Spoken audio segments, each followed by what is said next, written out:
Okay, the text is Adi Lila, chapter 7, text 76. So Adi 7, 76.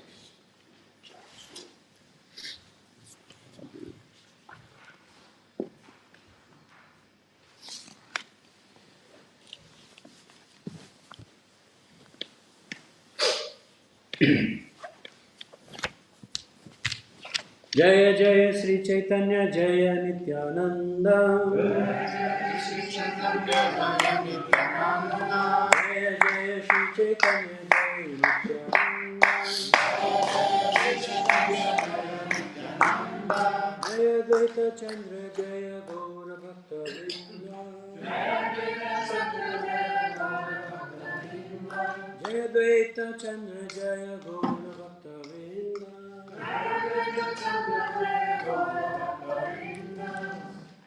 So this is Adi Lila, chapter 7, text 76, if you like to find it on your phone. But luckily this verse you don't require a phone because everybody knows this verse. And this is the chapter called Lord Chaitanya in 5 Features, which is actually Mahavishnu Maharaj's favorite book. In the Prabhupada's time, actually this was printed as a separate book.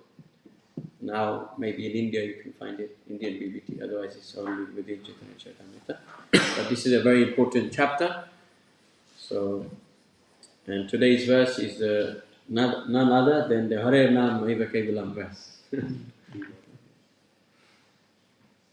Hare Nama, everyone, we can just chant together because everyone already knows it. Hare Nama, Hare Nama, Hare Nama, Maiva Kevalam. Golo Naste, Naste, Naste, Hare Nama, Hare Nama, Hare Nama, Golo Naste, Naste, Naste, Hare Nama, Hare Nama, Hare Nama, Golo Naste, Naste, Naste.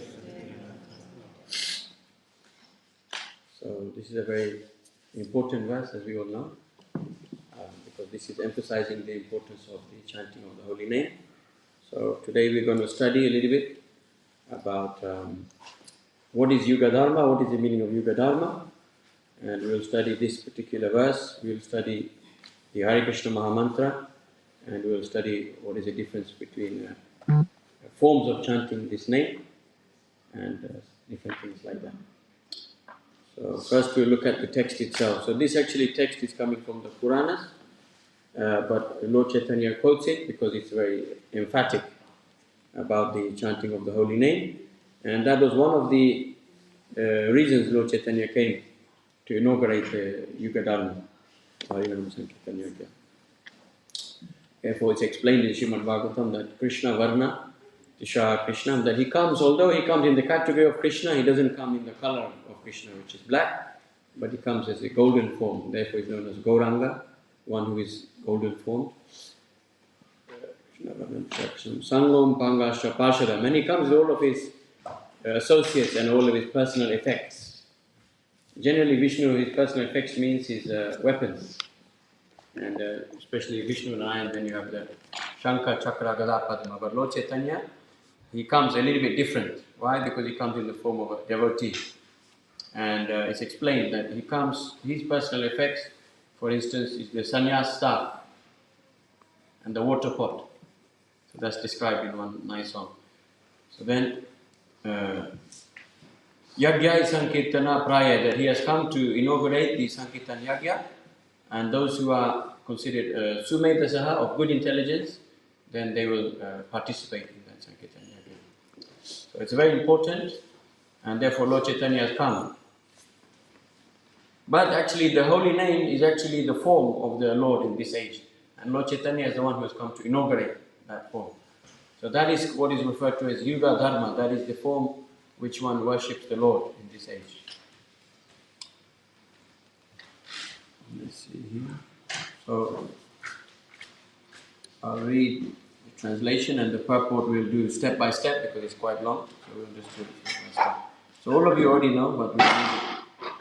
For spiritual progress in this age of Kali, there is no alternative, there is no alternative, there is no alternative to the holy name, the holy name, the holy name of the Lord. So this is a very emphatic verse. And if you listen to, there's one devotee called Radhikaraman. Anyone heard of him? Yes. Did he ever visit Sweden? He did. Oh yes, oh yes. Few times. Yeah. So he was He's explaining coming that. also in September. So he's coming again? Yes. Oh, good. So he explains that this is called Tritiya. Tritiya means third, and Anuprasa means what is following. So this technique of repeating something 3 times is a poetic and a scholarly and a shastric method of emphasizing.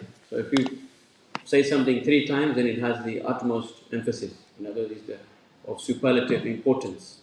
So he explains that this is a very important technique, and it's not used regularly. It's used very sparingly for very, very important things. Because actually, generally in Shastra, a lot of things are repeated. It's like in the Gita, you'll find several themes, several points are repeated again and again as a didactic method of emphasizing and of reinforcing the same point to make it clear. But not often is this one used, which is Tritiya Anuprasha.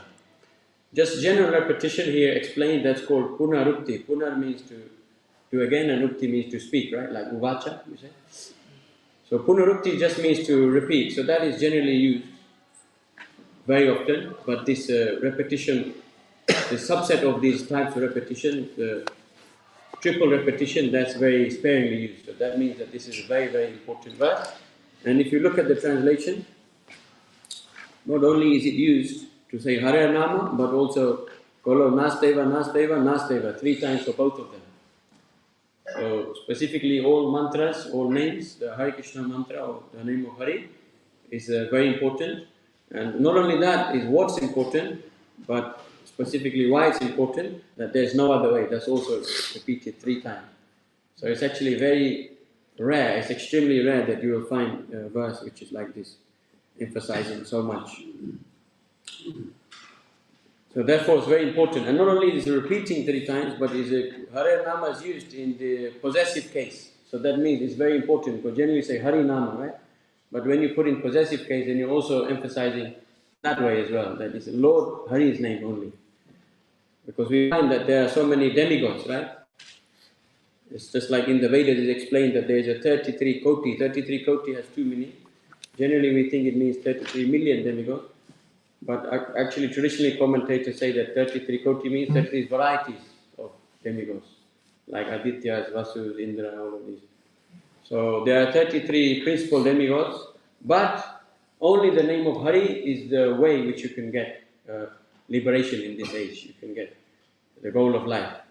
So there's also emphasizing that, because in the context of the Vedas, as we know, that Krishna explains that in the Gita,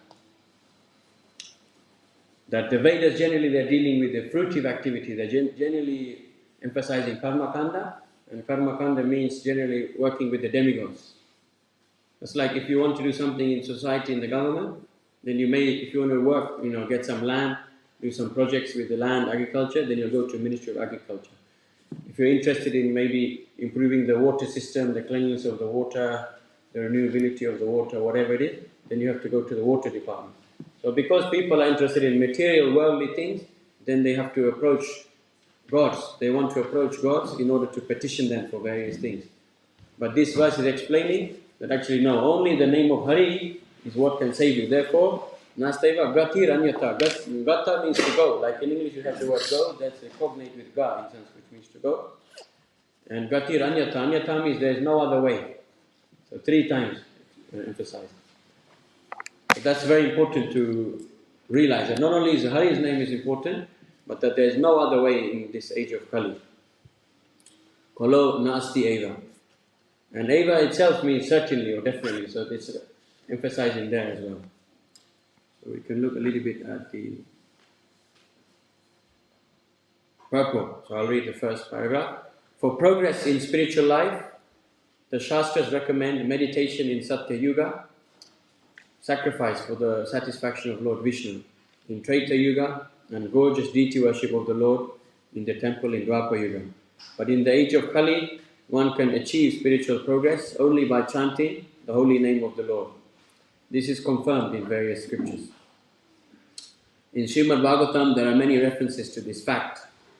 In the 12th canto, it is said, Kalo doshanide raja nasti eko mahanguna kirtanadeva krishnasya mukta sangha param vrajet. that in the age of Kali, there are many faults, for people are subjected to many miserable conditions.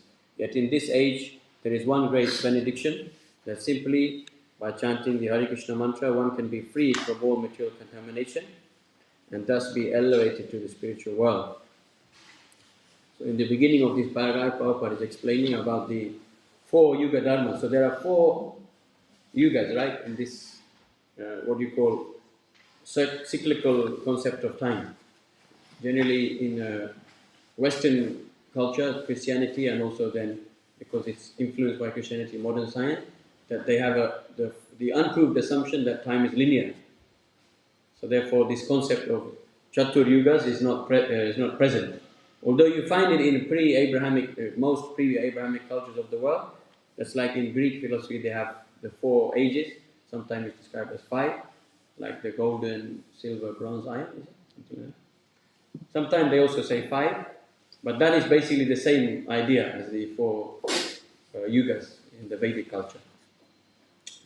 So Satya Yuga is also known as Krita Yuga, so Krita Yuga, Dhayatam Vishnu, meditating on Vishnu. So that's a very high level process, and that was actually the original Yuga Dharma, that's the normal Yuga Dharma, but everything that comes after that is just adjustment to do that thing, because Dhayatam Vishnu means to meditate on the Lord. Dhi means to meditate, to concentrate. So that's actually what you can call Patanjalian yoga, or like Yoga Sutras. They're actually teaching the Yoga Marga, there's different paths. So the Yoga Marga is emphasizing just Samadhi. Samadhi means Samyak Dhyayan. So Samyak means complete. So Samadhi means the perfected Dhyana Yoga, that's called Samadhi. But that requires the path of Nivritti Marga, the path of renouncing the world, and that requires, very, very high level of meditation, concentration, and very strict adherence to yamas and niyamas. There are different yamas and niyamas given, like ahimsa. Ahimsa means obviously non-violence, and then you have satyam, truthfulness, asteyam, not stealing, and there are different 5 yamas, 5 niyamas. Brahmacharya, aparigraha, non-possessiveness. So there's different of these things. So you have to perfectly follow all of these in order to be 100% in the mode of goodness. And then when you do that, then you have to do yama, niyama, and then you do asana and pranayama. So you do some physical postures. Nowadays there are many more. They adjusted many more in the last couple hundred of years. But at least you can say there are many more which are in written form that we know about. But nowadays it's more emphasizing just asana with what you call yoga in the West. But asana is actually important. It's mentioned in the Gita, it's mentioned in the Bhagavatam, many, many places. So asana and pranayama. So first you have to regulate the body and the internal environment. So that's requiring asana and pranayama. And that helps to bring one more in the mode of goodness. Yama, niyama, asana, pranayama, pratyahara. And then that starts the process of withdrawing or starting to become more of an ascetic or more of a renunciate. So then you have pratyahara. Pratyahara means to withdraw all of the enjoyments of the senses, to withdraw everything that you're consuming. The prati means counter, ahara means literally means to consume. Just like we hear in the Nectar of Instruction, that one should learn to control these things, right? So pranayam, pratyahara, and then dharana, dhyana, and samadhi. So those 3 are just the same thing, but different stages of meditation. So first, dharana means you're choosing your object of meditation, and then you're focusing on that object of meditation, and then that application is called dhyana, and when that dhyana becomes perfect and therefore realized, that's called samadhi. So that is the first process which is given. That is the normal, actually, traditional process of yoga. But because in other yugas people are not so pious, they're not so simple, they're not so renounced, just like in Satya Yuga there was only one varna, now we have 4 varnas, right? So in Satya Yuga people had a very simple consciousness, they were very renounced, detached, they followed everything nicely. So therefore they had enough peace of mind that they could simply sit down and meditate for thousands of years until they reach samadhi and then they go back to Godhead. So that's very difficult. So therefore, Krita Jayato Vishnu, Traitayam Yojato Makai. Therefore, you see that there is the sacrifices. So just like you have the different sacrifices, some of them they even completely banned in Kali Yuga. So the sacrifices are very, very costly, and they require a king, they require many staff members to do the sacrifice. You need somebody who is the sponsor of the yajna, so somebody who has the wealth. You need somebody who chants the mantra, somebody who does the physical thing, somebody who's the assistant. There's all names for these, which I forget. So it's very, very costly. And then not only that, in modern age, we just ask someone to do a service, but we don't remunerate them. But actually, according to Bhagavad Gita, there's different elements, which is a tamasic yajna. So one of them is adakshina. So then not only you have to have all of these staff to do the yajna for you, but you have to pay them very well. So it's not easy. Just like I was reading, this we'll get onto this in the class, but there was Solomon, right, one of the prophets in the Old Testament. So he built the temple again in Jerusalem. Was it Jerusalem? Somewhere around there. So it was called the temple in the name of God. That's what I'll mention later.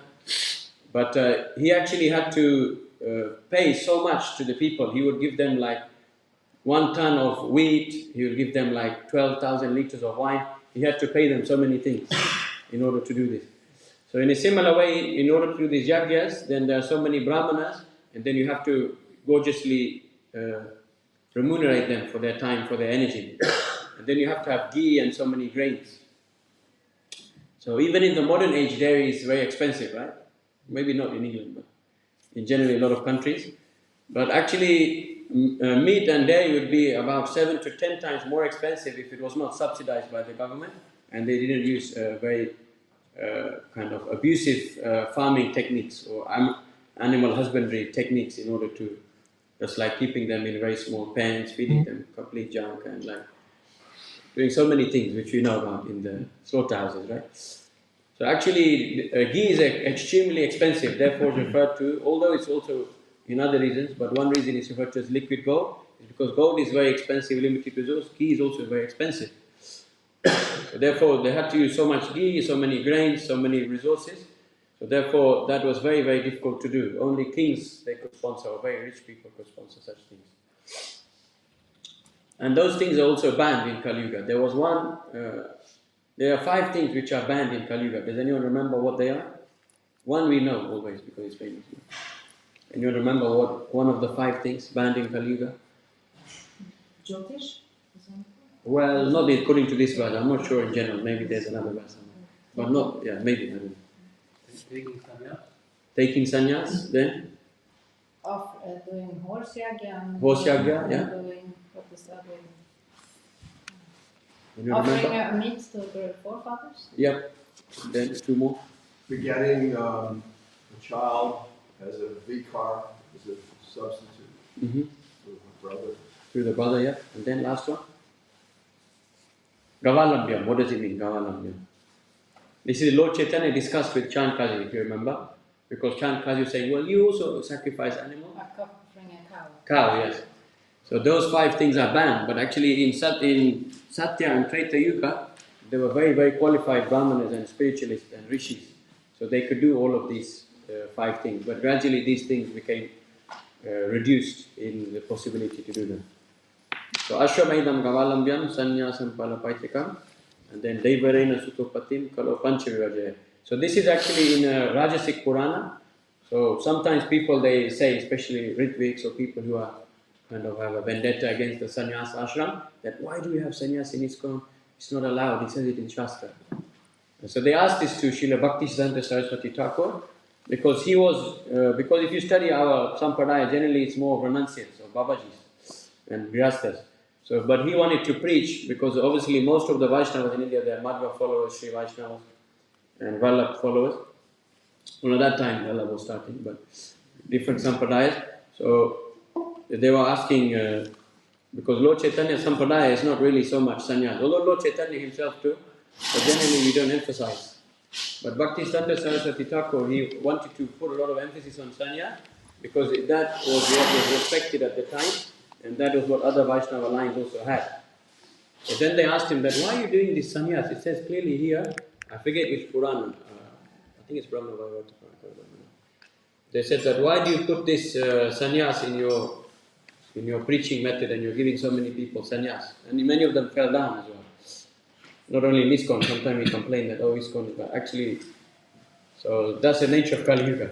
So he said that although sannyas is very, very hard to follow, but for preaching he wanted to institute sannyas, and he said that this restriction is not there for Vaishnava sannyas, what is sannyas in the Bhagavad Gita.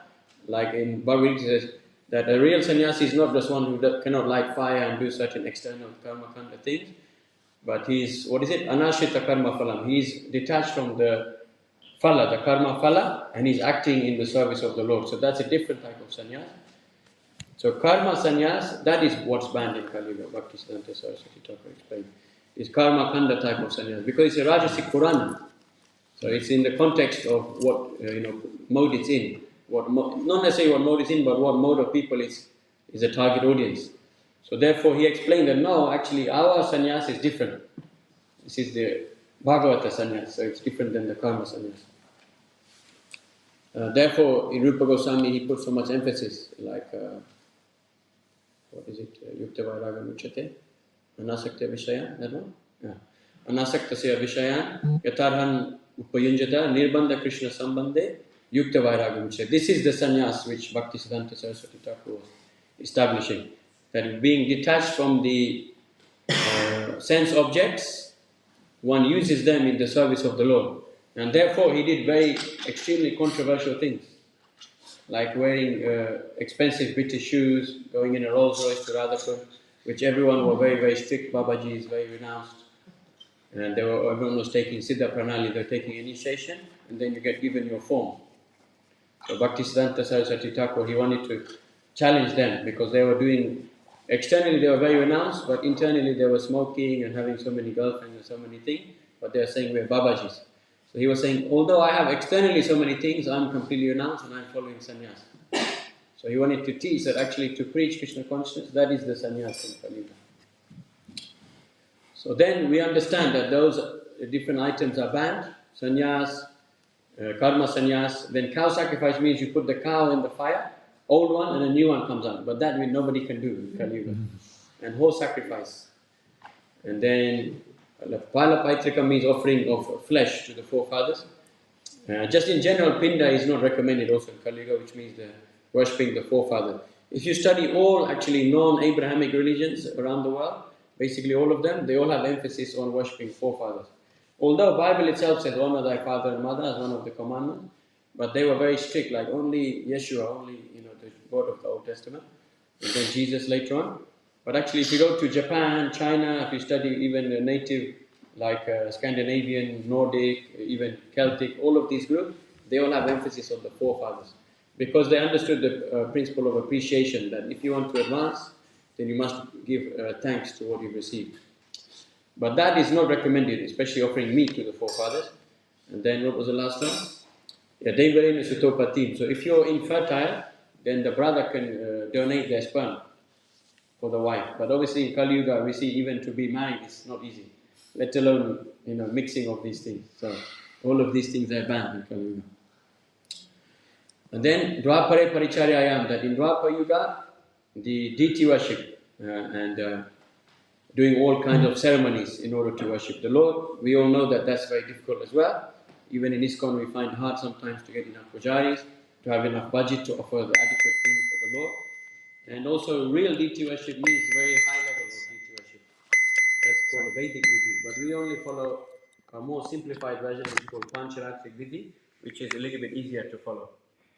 So deity worship, although it's not the Yuga Dharma and Kali Yuga, we still do it because Prabhupada said that Bhagavata Marga, which means like Shravanam, Kirtan, Vishnu, the 9 processes of bhakti, he said that that is enough. But because we are not regulated, we are not determined, and we are not disciplined, therefore Pancharachik Vidhi keeps us in check. And when you follow both together, then it will work nicely. So he gave the analogy, just like a train runs on 2 tracks, so Bhagavad Dharma and Pancharachik Vidhi together. Then the Pancharatrik system keeps us regulated, waking up early and doing routine work. Because in Bhagavad Vidhi is simply the 9 processes. Bhagavad Vidhi doesn't take into account also bodily dharmas.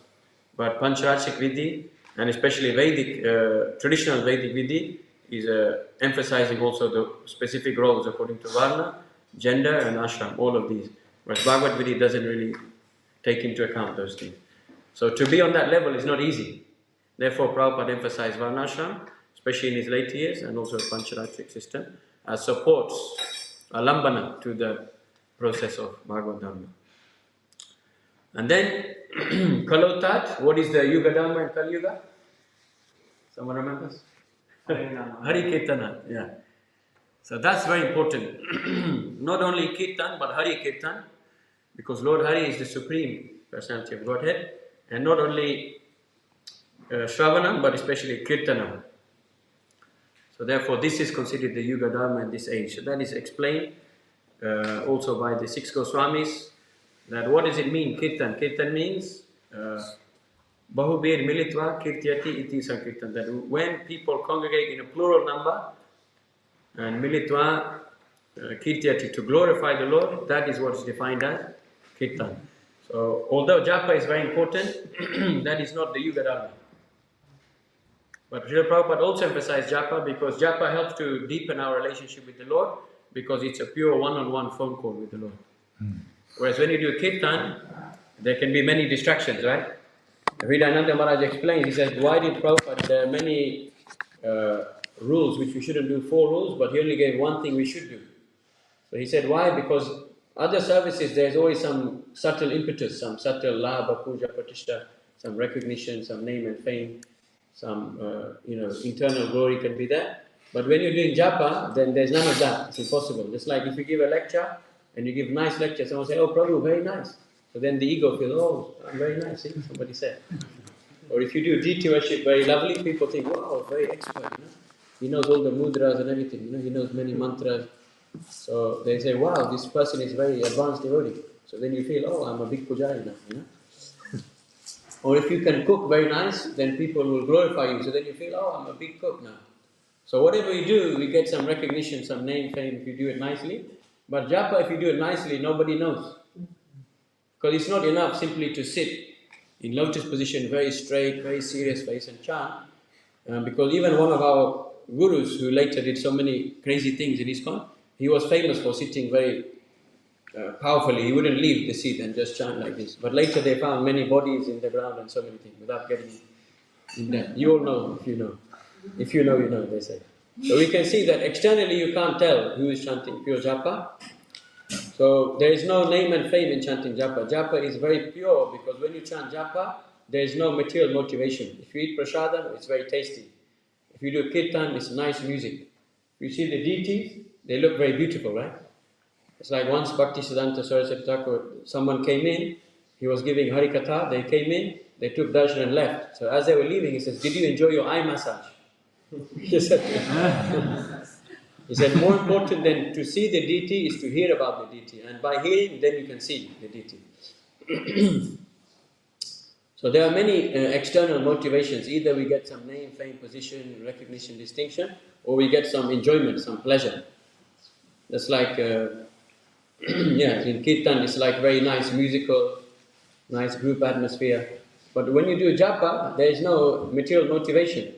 Because actually it's not easy. It's just purely you're trying to surrender to Krishna. There's nothing else to do. There's no other distraction. There's no motivation, nothing. Only you just chant japa sincerely. So therefore japa is very important, Prabhupada emphasized, but the Yuga Dharma is to chant together, because it's explained that Sangha Shakti Kalo Yuga, that in Kali Yuga, the strength comes by numbers. Because japa is kind of like Dhyana Yoga, basically. So that's very good, but to do it alone is not enough. Therefore the strength comes in numbers in Kali Yuga. So that's the first part of this purport. Prabhupada is mentioning that there are these 4 yugas, and each yuga, one is a meditation, sacrifice. Prabhupada says, gorgeous worship, and then lastly he says, only by chanting the holy name of the Lord.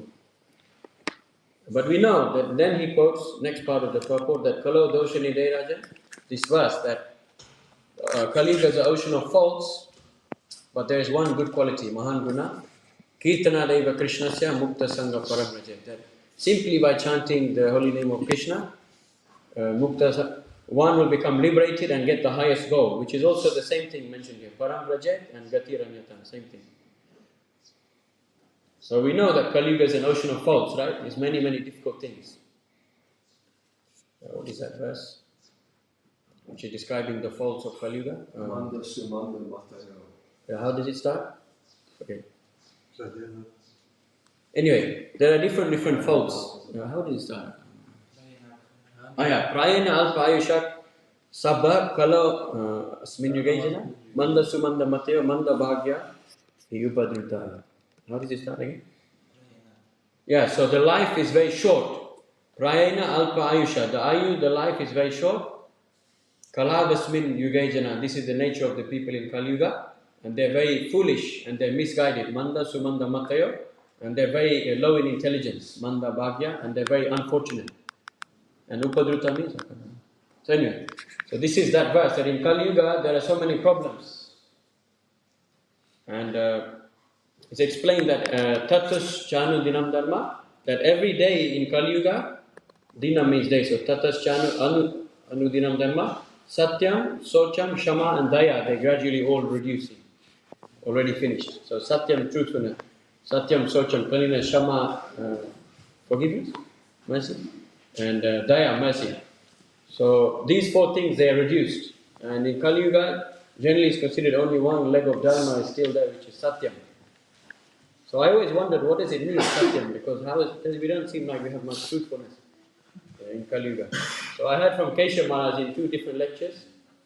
What does it mean? One explanation he gave is that satyam means because Srimad Bhagavatam is still present in Kali Yuga, and then he gave another one recently. Does anyone remember what was the second one? For some reason he gave. Anyway, there's 2 different reasons he gave. One of them is because truthfulness is still present in Kali Yuga because Srimad Bhagavatam is the book personification of truthfulness.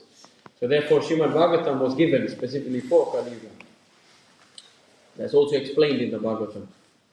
That when Krishna Sudam Utpagate, when he went back to his own Dham with Dharma, Jnana, etc., then this Kali Yuga became very dark, and it's a very dark and dingy, dangerous age. Dark, dingy, dangerous and dodgy. So this is the nature of Kali Yuga. But this Purana, there is one Purana which is like an arka, like a sun, which is Bhagavad Purana. So that's very important. So that's the next thing Prabhupada is mentioning here in the purport. Then he quotes also the Pancharatra, that there is Karma Kanda, Jnana Kanda and Upasana Kanda, which is different modes of acting in the world. And then there are different hymns, etc., demigods. But all of those things, they are contained within the Hare Krishna Mahamantra. So very powerful. All of these things, all of these processes, all of the benefits you can get by doing material pious activity, etc. It's like, generally in this world we think, oh, he's very spiritual, this person is doing a lot of charity work. But that's actually explained in Upanishad, that that's a material piety, but that does not give one liberation. That gives one a better position in this world. That's called Ishta Purtam, is described in one of the texts. So generally we think, Ramakrishna Mission, Vivekananda, Annie Besant, all of these people, they criticize Bhaktisiddhanta Saraswati Thakur that there was a drought or famine. Does anyone remember what exactly it was? A drought or famine, something like that. So a lot of people were starving and suffering. So then they said that you should give a lot of money and resources. You have a very powerful movement around the whole of India. He had tens of thousands of disciples. So they said to him that you should help us in doing this welfare work. And there's a scarcity, I think it was food, so there's scarcity of food. And then Bhaktisiddhanta Saraswati Thakur said something very heavy. He says, I have studied this whole world, in his whole life. He says, there's only one thing which is scarce, which is the glorification of the Lord, Harikatha. That's only one thing which is scarce, not even food. So very heavy. And then later, that's why he became called Lion Guru, because he's very fierce like a lion. He said, I've studied this world, there is no scarcity. The only scarcity is Harikatha, Harikatha. So very powerful. So therefore we know that the holy name contains everything. That's why it's called the Sarva Vedanta Sar as well. That's what Prabhupada says. This is the reality of all Vedanta. And where is this mantra given? Then Prabhupada explains here, later on in the purport, that the Kali Santra Upanishad states, Hare Krishna, Krishna Krishna, Hare Hare, Hare Rama, Hare Rama, Rama Rama, Hare Hare. So this mantra, these 16 names of 32 syllables, are the only means to counteract the evil effects of Kali Yuga. So, as much as possible, we have, because there is mentioned specifically, iti Shodasaka Namna, that these are 32 syllables. So, sometimes, even me, we all do it, that when we chant, we should chant, if especially when we are singing fast, we say Hare Ram, but technically we should be saying Rama because their mantra is 32 syllables. Ram is a Hindi and also in English we have this tendency that we chop off the final vowel. That's like most Latin words, Greek words, they end in vowels. Same thing in Sanskrit generally, especially nouns. But generally in Hindi they like to make everything short, like Arjun, Ram, etc. So those are vernacular languages, they are not the eternal Sanskrit language. So we should pronounce nicely if we're able to. Sometimes we forget and then we chant. Same thing in English, just like in Spanish you say carro, in English you say car. Right? So that's just laziness.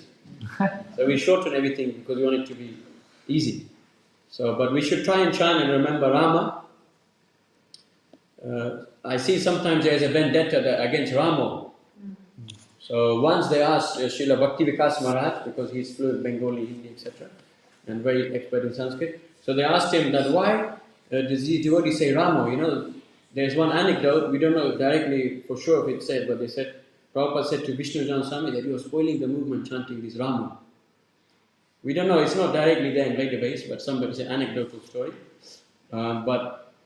So we should also not sing Ramo, but he also explained that at the same time, it's not a big deal, because if you chant like, for instance, if you speak a Slavic language, you pronounce a lot of things good, because Slavic languages also end generally nouns in vowels, but they often say Hare Rama, so then they say Rama. So he said many devotees sing Rama, that's worse, because Rama, that means Durga. So instead of chanting to Krishna, you're chanting to Durga. Or some people say Hare Rama, so Rama has different meaning as well. So he said Ram and Rama at least, and Ramo, it all means the same thing.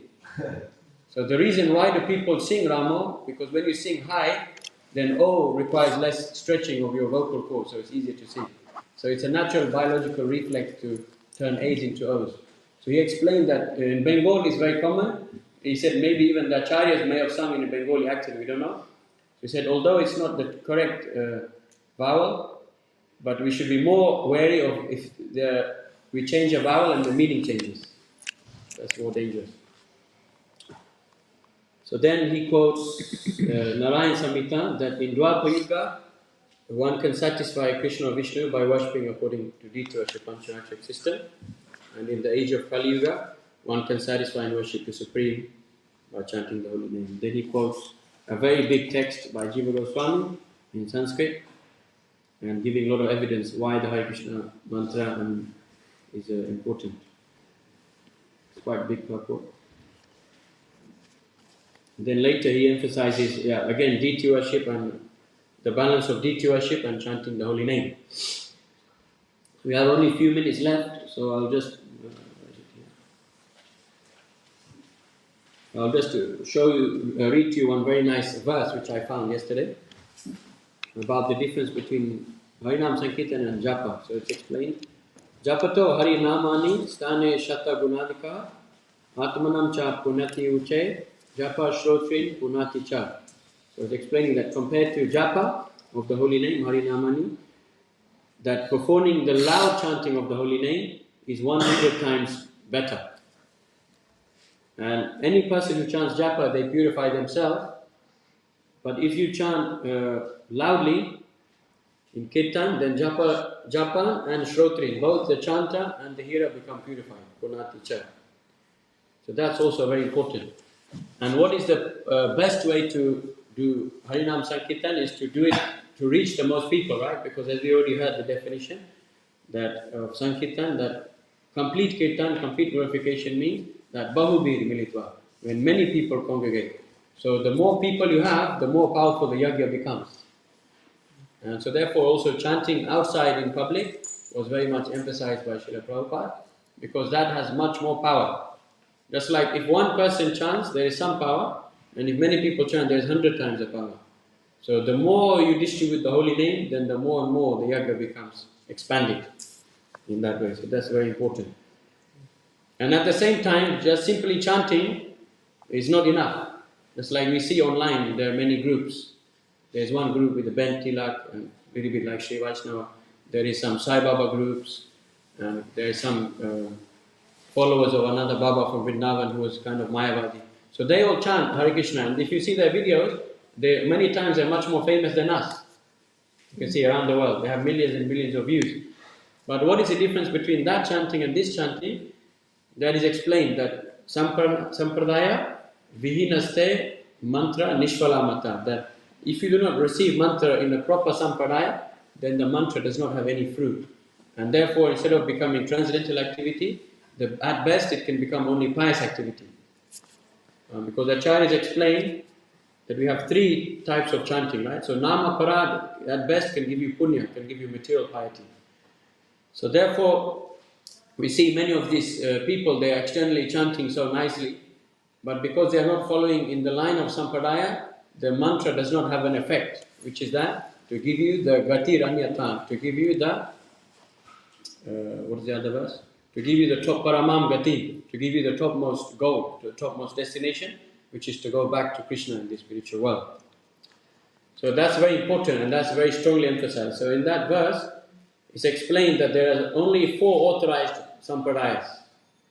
So if you do not come in one of these 4 line Vaishnava Sampradaya, then your mantra will not have fruit. That's explained in Padma Purana. So that's very important. So if you have the bent Tilak Sampradaya, which is Upper Sampradaya, no benefit. We cannot say names, so you have to be careful. But many of you may know.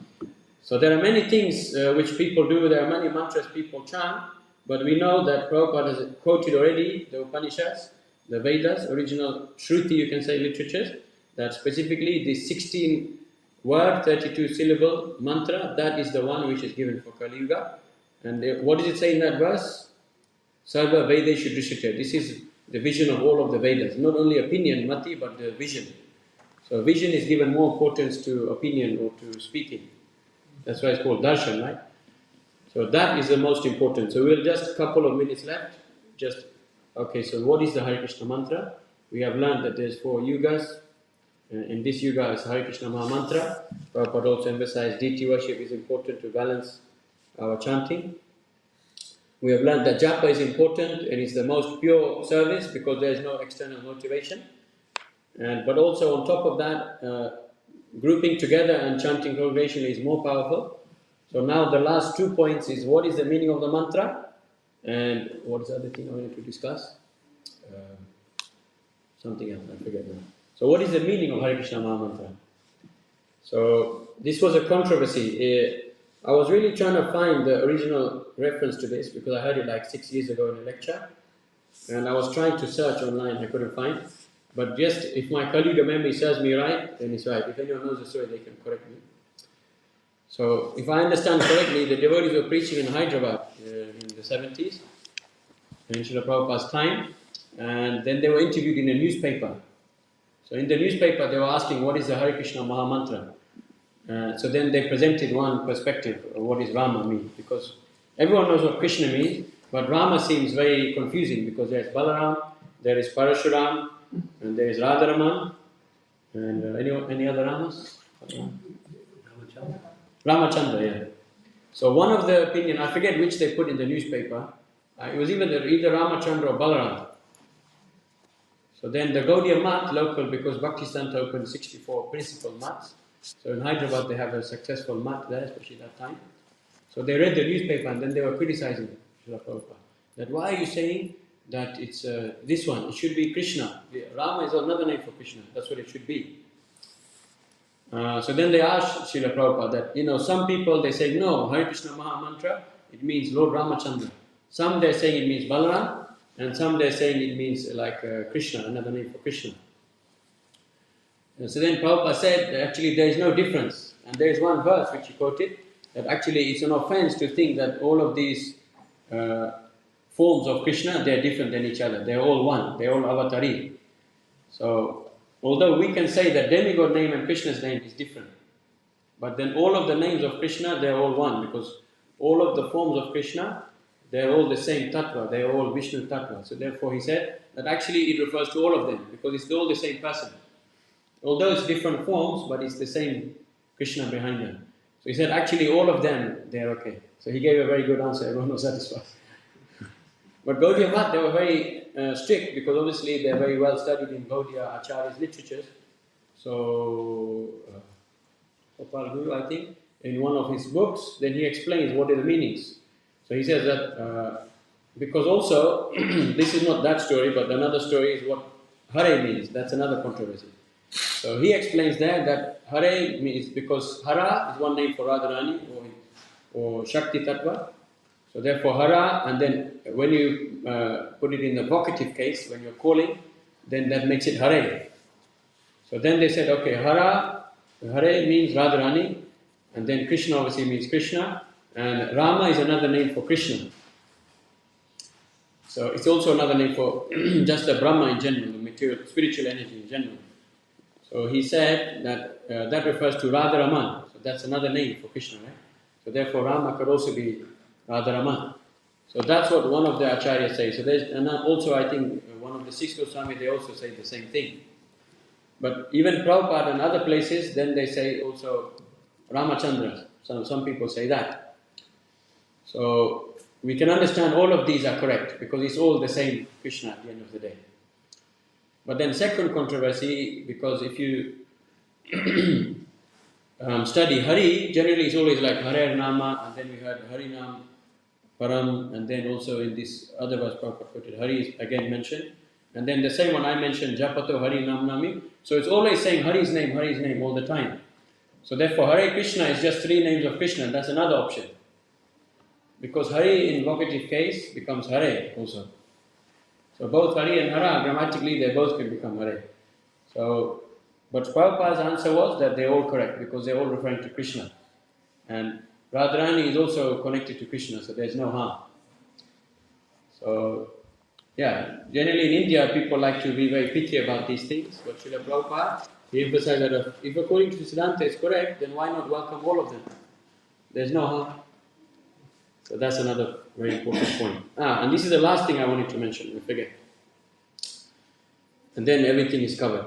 So, Kirtan does not simply mean to sing, because sometimes we think that Kirtan is just singing, right? Like I'm a Kirtan singer, or I'm a Kirtaniya. So actually Kirtan does not mean to sing, but the word Kirtan means to glorify. Therefore when you study Srimad Bhagavatam, the word Sankirtan is used often. But it's never used in terms of singing, if you've noticed. But why? Because all of the Naimisharanya sages which got together to listen to Srimad Bhagavatam, what they're doing there is called Sankirtan also. Because why? That's what six Goswamis themselves explain, that when many people come together to do Kirtan, Kirtayati, iti Sankirtan. So Sankirtan just means when many people come together to glorify the Lord. So therefore Sankirtan has a broader definition, which means to glorify the Lord. That's called Kirtan. So Kirtan literally means to glorify the Lord. So Bhaktisiddhanta Saraswati Thakur, when he said Hari Kirtan, many times he's referring to spoken Kirtan. He used Hari Katha and he used Hari Kirtan, these two words. So that's very important. So if we want to do actually Kirtan properly and actually get any result, get any benefit, then we have to do it in the mood of Kirtan, not in the mood of Gayana. Gayana means to sing. So it's not a musical enterprise. So what does it mean to glorify? First, to glorify means to know the glories, right? It's like there's one lecture, Tirunatha, who gave a very heavy lecture, and he was saying that actually we want to glorify the Lord, but if we do not read the books, we don't know the glories. So then if you don't know the glories, how can we glorify the Lord? And then he also said that the devotee, one of the qualities of the devotee is a kritagya, which means you know what people have done for you, which means grateful. So then he makes a play on words. He says that gratefulness means to be thankful for something great. So that's very interesting definition. Huh? Grateful means thankful for something great. So he said that if you do not study the Srimad Bhagavatam, then how will you know what's great about Krishna? And if you don't know what's great about Krishna, then you won't become grateful. And if you're not grateful, then you will not advance in spiritual life.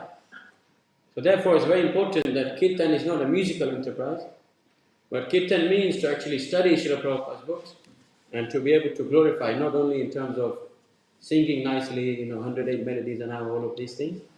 We can do also some elaborate Kirtan, that's okay. But very important is also to be able to glorify the Lord, both in terms of spoken, to understand the glories of the Lord. Doesn't mean you have to be a lecturer, because some people are shy by nature. Maybe if they sit here, their mind will go blank. But you should be able to glorify, just spontaneously have some feeling, have some attraction. Not only glorify in that sense, but one should also, if they feel that I have taste for holy name when I'm singing Kirtan, they should have equally, to the extent you have taste for chanting in Kirtan, it should be equal to your taste in japa and taste in reading. If it's not equal, then your taste for Kirtan means there's some sentiment mixed in. Because the Lord is absolute. So therefore, if you have taste for Kirtan but you don't have taste for japa, then means you're not attached to holy name, because holy name is also there in japa. You may be attached somewhat, but that means there's some material sentiment mixed in. So Harinam Chintamani describes all of these elements. So it's not that it's bad, okay, so I stop doing Kirtan. No, we should do Kirtan, but while we're doing musical Kirtan, if you don't have taste for japa, then we pray to Krishna that please, I want to develop a relationship with the holy name, please help me to advance in my taste for japa. Same thing with reading. Reading not easy, most people don't have taste. So then what we do, we can pray whilst in Kirtan that just as I'm glorifying you in the form of Harinam Kirtan, please let me also get taste for the biggest Sankirtan Yagya, which was in Naimisharanya. 7 days. So we do 24-hour Kirtan, they did 7 times 24-hour Kirtan. So how much is that? 140, 154 is it? Or was my math useless? So 154 hours Kirtan. So imagine. So we think 24 hours is a big thing, and they were not even singing. They didn't have mridanga, kata, so it was more fun. They're just sitting and listening for 7 days. So you can see that is the real Sankirtan Yaga. So if we have taste for this Sankirtan Yaga, we should also have taste for that Sankirtan Yaga. So that's also very important. And if you do not have taste, that's okay. Just we have to pray, because the only way to get taste is to ask Krishna for taste. So to the extent we are free from lust, anger, greed, envy, then to that extent we will get taste again. But in order to become purified, we need Krishna's help. So we will now do that for the next 4 days. We will beg Krishna to get taste. I've been chanting so many years, but we don't have any taste. So then Krishna will help us. So thank you very much. Is there any question or comment? So thank you very much. And we have another seminar, 10:30. 10:30, yes. So take breakfast and then we'll meet again in like an hour and a half. Thank you. Hare Krishna. Hare Krishna.